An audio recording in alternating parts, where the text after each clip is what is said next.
안녕하세요. 한국은행이 10월달하고 11월달에 빅스텝을 각각 두 차례 할 수밖에 없는 상황에 놓였습니다.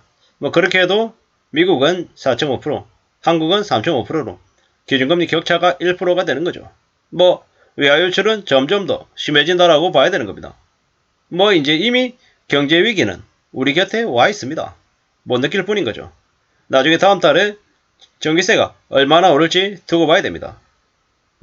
50% 80% 오른다는 이야기도 파다합니다. 많이 안 좋은 상황인 거죠. 그리고 지역 화폐도 갑자기 없앤답니다. 이래저래 정부 재정에서 나가는 돈을 돈줄을 틀어 막아야 되는 거죠. 그래야지만이 적자를 좀 개선시킬 수 있는 것 같습니다. 근데 이러한 분위기 아래 대거 나몰라라고 좀 방치하는 것 같다라는 생각도 사실 해봅니다. 이미 원달러 환율이 1,400원을 넘어섰습니다. 1,420원인가요? 23원인가요? 이러다 보면은 좀 지나면 1,500원이 뚫릴지를 걱정해야 되는 상황입니다. 환율이 올라가면 수입 비용이 부담이 증가해서 또 물가를 또 끌어올리는 거죠. 지금 원달러 환율 1,400원 되면 연말 되면 지금 물가가 또 한 10% 15%또 오른다는 거죠.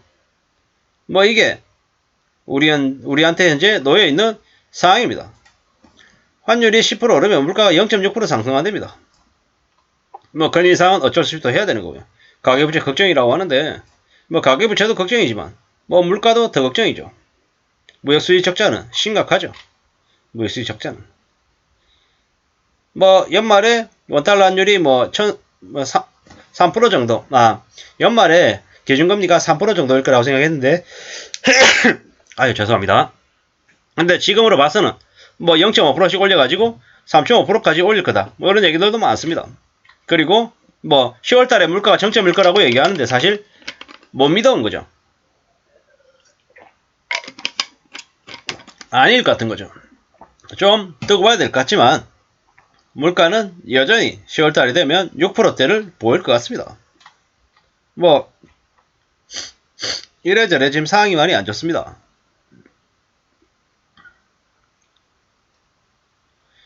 물가가 만약에 한 5% 오르면 환율 증가한 게 한 0.5% 1% 이제 차지한다라는 거죠.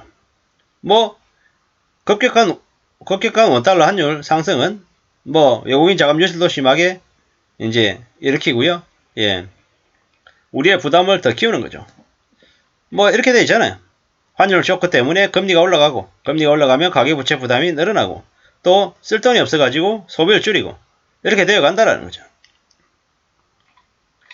미국 연준이 3번 연속 자이언트 스텝을 했는데 지금 이제 3.25%인데 나중에 또 자이언트 스텝을 또 한다라고 하죠. 이러다 보니까는 영국도 빅스텝 하고 있고 다른 나라들도 가파르게 지금 올리고 있습니다. 이제 주택담보대출 금리가 이제 7% 돌파할 거고 또 연말 되면 또 8%도 될 거라고 하죠. 고환율이 되는데도 수출은 별로 안 좋고요. 경상수지도 흑자가 계속 줄어들고 있습니다. 이러한 것들이 계속되면 한국에 달러가 이제 바닥날 수밖에 없다라는 거죠. 무역수지 적자 마이너스가 됐던 게 벌써 5개월입니까 6개월입니까 지나왔던 게. 근데 지금은 경상수지 흑자폭도 한 40% 정도 줄어들죠. 올 상반기에 경상수지 흑자가 247억, 작년 418억 대비해가지고 40% 줄어듭니다. 근데 앞으로 하반기에 더 줄어들 수 있다라고 하죠. 많이 우려스럽습니다. 많이 걱정스럽습니다. 이미 지금 현재 위기인 거죠. 경제적인 위기에 놓여 있다라고 봐야 되는 거죠. 이미 IMF 시즌2가 시작됐다라고 봐야 됩니다. 이런 상황에서 우리는 어떻게 살아야 되죠? 어떻게? 정신 바짝 차리고 살아야죠. 원달러 환율 오르고 그 때문에 물가 오르고 그 때문에 뭡니까? 가계부채 부담 생활비 부담이 늘어나고 그러니까 어쩔 수 없이 소비를 줄이는 거죠. 이제 점점 더 한국은 일본보다 더 극심한 개인주의가 아마 창궐할 것이고 또 생활비를 줄이기 위한 그런 처절한 노력들이 아마 많아질 것 같습니다. 왜겠습니까? 안 그러면 못 먹고 사니까요. 그렇게 살아야 버틴다라는 게 이제 당연해지는 거죠. 뭐 굳이 그러고 살아야 되나? 뭐 이런 생각 자체를 이제 못하는 거죠. 왜냐? 안 그럼 답이 없으니까요. 그냥 그렇게 지내야 된다라는 거죠. 꽤나 좀 무서운 일이죠. 무서운 일입니다. 어쩌다가 이렇게 물가가 저렇게 급등했나 싶은 거죠. 이제 물가가 이제 대폭 오르면은 이제 삶의 수준이 이제 매우 낮아지는 거죠. 빚진 사람들의 생활 수준은 더 힘들어지는 건 당연한 거고요. 여유가 없어지면 뭐 더 뻔뻔해지는 거죠. 일본에서는 뭐 경찰서장이라고 하는 사람들도 뭐 공공시설에 가가지고 뭐 두루마리 화장기 있잖아요. 그런 거 이제 들고 온다는 거죠. 아니 경찰서장이면 되게 그래도 신분이 확실하고 급여를 적지 않게 받는 사람인데 일상생활에 쓰는 물건들은 뭐 공공의식이 없이 그냥 가지고 오는 거죠. 왜? 그렇게라도 해야 생활비를 줄일 수 있기 때문인 거죠. 사람들의 삶이 빈곤해져서 그러는 거죠. 경찰서장도 그렇게 사는데 보통 사람들은 어떻겠습니까? 그냥 말 못하는 거죠.